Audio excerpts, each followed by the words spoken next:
Hey everybody, and welcome to my miscellaneous math video.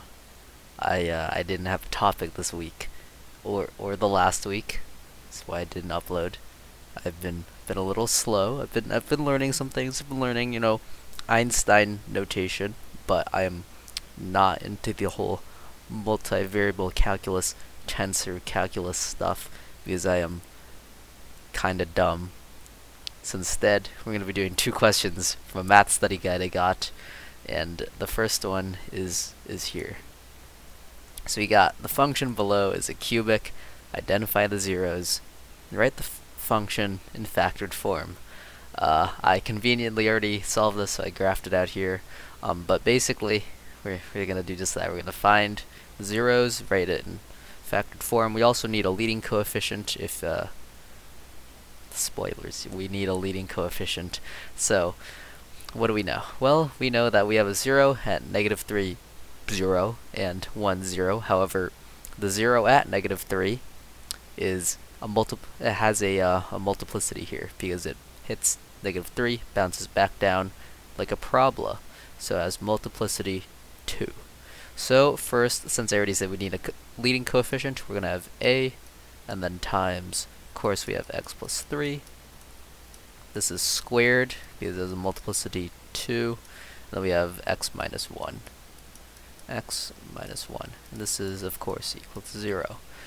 Now, well, we got it in factored form, but we need a leading coefficient. So what do we do? Let's look at this point here. Let's look at this point. What am I? Oh, right. I'm on white. Okay. -2 is about -1. So we got a different point. We can't use the zeros because, well, we plug them in, we get 0, so it's not going to tell us anything for a. So instead, we're going to use the point. Let me go back to black. Give me a second. We'll use this point, -1, -2. So that's the point we are going to use. What we do is we substitute this 1, -1 in for our x's to see what we get. So we get a times -1 plus 3 all squared times -1 minus 1, and this is equal to 0. Simplifying this down, we get a times -1 plus 3 is 2. Yeah, it's 2 squared. So we get 4, and then times -2 is equal to 0. So of course, we get a times, we'll just bring the 8 out front because I think it looks better. Oh my god, I am stupid. We do not say it equals 0. Forget this says 0.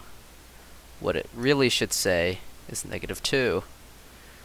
The reason it should say -2 is because when we plug in, we're plugging in not just the x value, but also the y value. Kind of like point slope form. So it should be -2.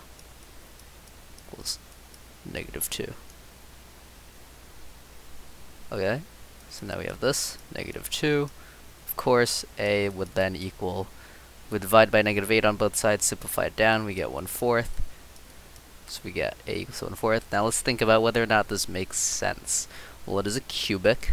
The question states so, meaning that its end behavior looks pretty cubic-y, and since our leading coefficient is positive, that means the left side should go down, right side should go up. That makes a lot of sense. So we're good there. So it seems like our possible equation is in fact the right equation, aside from the fact that I messed up and said it should equal 0. It should equal -2. Think about it. I should have thought about it. But that is one problem down. How do I get rid of this? Let me get rid of this. Okay. Problem number 2. After I erase all this. Oh! It is like 1 in the morning right now. I'm blind.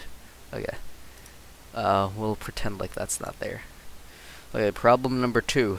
It states, find all zeros, real and complex, with an exclamation point. And we're given the equation x cubed minus 2x squared plus 4x minus 8. This is of course equal to 0. Now, whatever will we do? It is a cubic, and we are not using the cubic formula. What are we going to do? Well, we can very conveniently factor this out by groups, of course. So we're going to take out the the x squared here. So x squared times x, and then just minus 2. And then we factor out the other part here, which thankfully we can factor out a 4. So we have 4 times x minus 2. This is equal to 0. Now we see we have a common factor here of x minus 2. We're going to consolidate, and what we get is x minus 2 times x squared plus 4, and this is all equal to 0. So from this it's pretty obvious to tell 1 over 0 is going to be at x equals 2. The other one here, we're going to get into the complex world here. So x squared plus 4 is equal to 0. Subtract 4 on both sides. You get x squared equals negative 4. Take the square root on both sides. X equals plus or minus 2i. So that's our other 0. This makes sense because plus or minus 2i, I don't know what I'm trying to say. It's been a long week. It's Monday. I'm recording this on a Monday. It has not been a long week. I'm just dumb. It is the start of the week. It's been a long 1 hour and 9 minutes of Monday. Whatever. The point is, it's snowing outside and it looks kind of nice, and I want to go to sleep.